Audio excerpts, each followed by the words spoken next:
Hello friends, garden and kitchen লাভার শেফালি চ্যানেলে সবাইকে স্বাগত জানাই।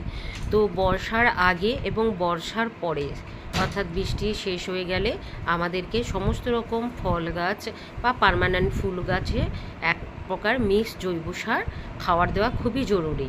তো সেইটাই আজকে বানানো দেখাবো। প্রথমে নিয়ে নিয়েছি সর্ষের খোল, তারপরে নিয়েছি চা অর্থাৎ ইউজ করা চা পাতাকে শুকনো করে রেখেছিলাম, তারপরে নিয়েছি প্রায় 2 কেজির মতো হাড় গুঁড়ো। শুধু জৈবর পরিমাণই বেশি থাকবে, সামান্য একটু এর সাথে রাসায়নিকও দেব। তো কিছুটা আমি নিয়ে নিচ্ছি এখানে শিংকুচি 500 মতো নিয়ে নিচ্ছি, কারণ শিংকুচি তো পরিমাণ অনেক হয়, এটা হালকা হয়, তাই শিংকুচি পরিমাণ একটু কম নিয়েছি, কিন্তু মানে ওজনে কম হলেও পরিমাণে অনেকটা। তো যেহেতু জৈব পটাশ আমরা বিভিন্ন রকম দিয়েই থাকি, কলার খোসার জল, পেঁয়াজের খোসার জল, তা সত্ত্বেও এই মিক্স জৈব সারের সঙ্গে দেখুন সামান্য পরিমাণে এখানে লাল পটাশ মিশিয়ে নিয়েছি। যেহেতু এখানে ড্রাগন ফুল ফল বিভিন্ন রকম আসতে সাহায্য করবে, তাই একটু পটাশ দেওয়া জরুরি। আর এখানে অল্প পরিমাণে নিয়ে নিলাম super phosphate, single super phosphate. তো এগুলোতে ফসফরাসও রয়েছে প্রচুর পরিমাণে, ফুল ফল আনতেও সাহায্য করবে, গাছের শেকড়ও ভালো রাখবে, এমনকি বর্ষার মাটিতে যদি কোনো ফাঙ্গাস লেগে থাকে মাটিটাকেও কিন্তু খুব ভালো করে এটা শোধন করে দেবে। তো এইভাবে মিশে খুব ভালো করে মিক্সড করে নিতে হবে।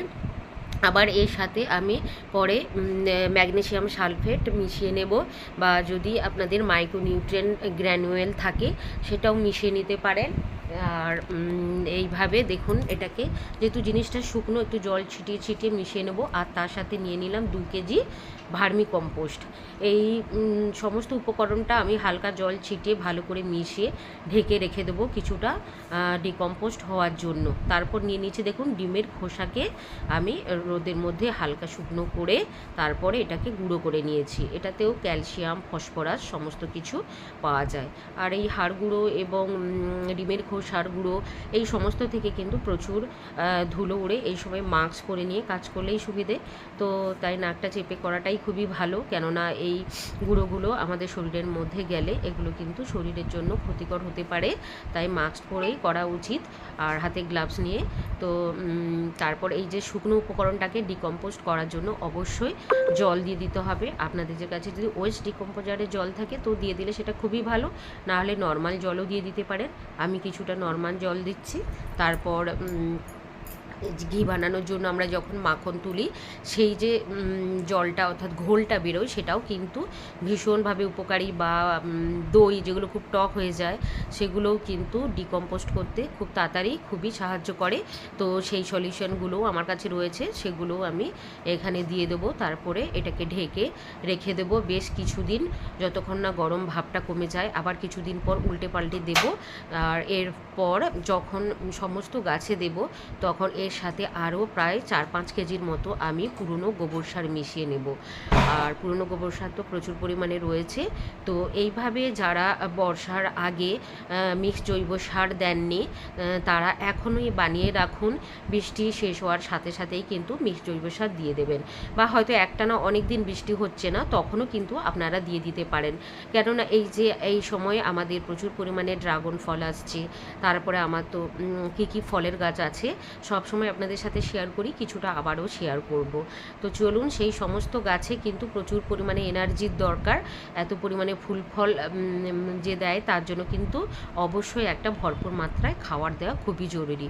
আর লিকুইড সার তো আমরা যখন সমস্ত রকম গাছে দিই তখন তো অল্প বিস্তর দিয়েই থাকি, বিভিন্ন রকম লিকুইড দিয়ে থাকি। এই দেখুন কত পরিমাণে ড্রাগন ধরেছে, আবারও ফুল আসছে, সেগুলো থেকে আবারও ফলে কনভার্ট হচ্ছে। এখানে রয়েছে লেবু, এই যে রয়েছে বাড়িওয়ান মালটা, এইগুলো সাইজ বড় করতে। এই যে এখানে রয়েছে সবেদা, দেখুন এই যে রয়েছে আতা। তো সমস্ত রকম ফল গাছে কিন্তু প্রচুর পরিমাণে খাওয়ারও দরকার, তাই মিক্স জৈব সার যেই গাছ বা পাত্র অনুযায়ী সেইভাবে দিয়ে দিতে হবে। তো তো সেই জন্য সারটা এখনই বানিয়ে রাখুন। এই দেখুন এখানে রয়েছে ডালিম গাছ। তো বর্ষার আগে প্রচণ্ড গরম ছিল, সেই জন্য গরমে দিলে গাছগুলো আরও ক্ষতি হতে পারতো, তাই খুব একটা আমি জৈব সার কিছুই দিইনি। আর এই দেখুন এখানে সাদা জামগুলো প্রচুর হারভেস্ট করেছি, আপনাদের সাথে অনেকবার শেয়ার করেছি, আবারও ফুল এসছে, এগুলো দানা বাঁধছে। আর সাদা জামগুলো যখন ফুল থেকে ফলে কনভার্ট হবে তখন অবশ্যই প্রচুর পরিমাণে খাবারের দরকার হয়। তো দেখুন এই যে এখানে রয়েছে পাতিলেবু, এখানেও রয়েছে একটা বেদানা গাছ, আর এইখানে রয়েছে আমার থাই আমড়া। এই সমস্ত গাছের জন্য একদম সুপার ফুড বানিয়ে নিয়েছি। তো বর্ষা শেষ হওয়ার সাথে সাথেই সমস্ত গাছে দিয়ে দেব। আপনারাও যদি এখনও না বানিয়ে থাকেন তো বানিয়ে রাখতে পারেন। সরাসরি গাছে না দিয়ে কিছুদিন ডিকম্পোস্ট করে দিলে গাছে কিন্তু অতটা ক্ষতিও হবে না, গাছ খুব ভালো থাকবে, সুস্থ থাকবে এবং প্রচুর পরিমাণে ফুল ফল দেবে।